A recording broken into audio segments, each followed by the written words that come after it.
Welcome to The Explainer. Today, we're diving into one of the truly elegant shortcuts that literally powers our digital world. I mean, it's a real question. Have you ever thought about it? The answer comes down to one powerful idea: efficiency. It's all about the relentless quest to make the tiny digital circuits inside our gadgets smaller, faster, and way, way cheaper. Just look at this. On the left, you've got a digital logic function in its raw, kind of clunky form. And on the right, that's the exact same function, just beautifully simplified. The difference between these two is basically the difference between a computer that fills a room and one that fits right in your pocket. So here's our game plan. We'll start with why this efficiency quest even matters.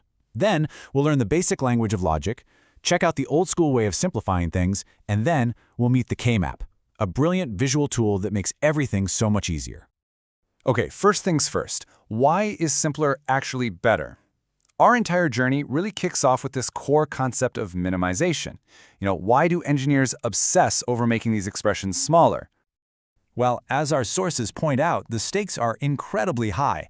Every single piece you can trim from one of these logical expressions means fewer physical parts, fewer logic gates on a computer chip, and that directly translates to circuits that are faster, cheaper to make, and maybe most importantly for us, use a lot less of your battery.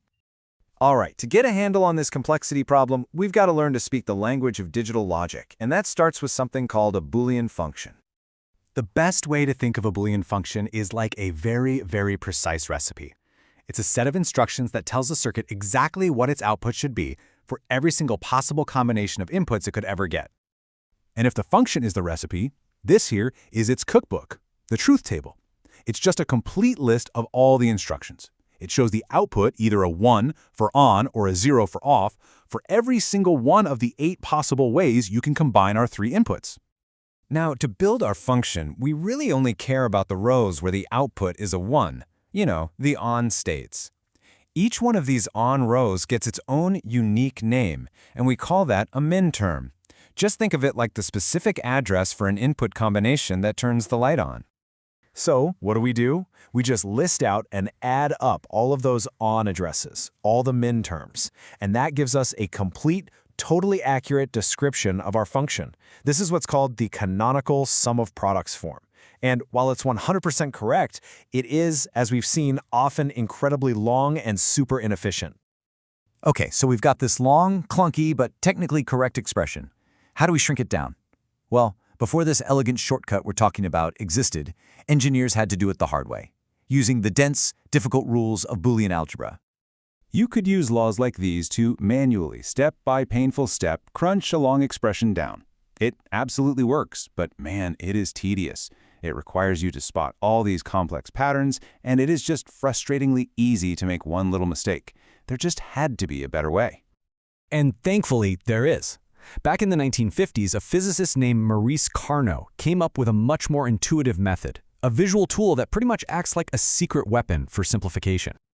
And this is the core idea. It's brilliant. The Carnot map, or K-map for short, literally transforms a complex algebra problem into a simple pattern recognition puzzle. It cleverly takes the truth table and rearranges it into a special grid that's basically designed for our brains to easily spot the shortcuts. And the process is this simple, 4-step visual dance. First, you draw the grid. Second, you plot your on states, your min terms, by putting a 1 in each spot. Third, and this is the fun part, you circle adjacent ones into the biggest possible groups you can find in powers of 2. And finally, you just read the answer right off of those groups. All right, enough talk. Let's put this visual hero to the test with that original function we saw and just watch the complexity melt away. So, on the left, there's our long, inefficient expression with its 5 different parts. And on the right, we've just taken those 5 parts and plotted them as ones on our K-map grid. Just like that, the algebra is gone. It's been replaced by a simple pattern. And now for the magic step. The rule is simple. Inside each group you circle, you just look for the variables that don't change. Okay, let's start with this big rectangle of 4 ones. If you look at the rows, the variable a goes from 0 to 1. It changes, so we get rid of it. If you look at the columns, c goes from 0 to 1. It changes too, so forget about it. The only thing that stays the same for all 4 of those cells is that b is always 1. So that entire group simplifies down to just b. Amazing. Now for the other group of 2. See how it wraps around? For these two cells, A stays constant at 0, which gives us A prime. B changes from 0 to 1, so we drop it. And C stays constant at 0, giving us C prime. So that group is simply A prime C prime. So what's left? We take the terms from each of our groups, the B from our big rectangle and the A prime C prime from our smaller group, and we just add them together. And there you have it. Our final minimal expression is F equals B plus A prime C prime. We went from that 5-term monster equation to this beautiful, simple 2-term solution, all by just drawing a couple of circles on a grid. Absolutely no complex algebra required. So, here's the crucial takeaway.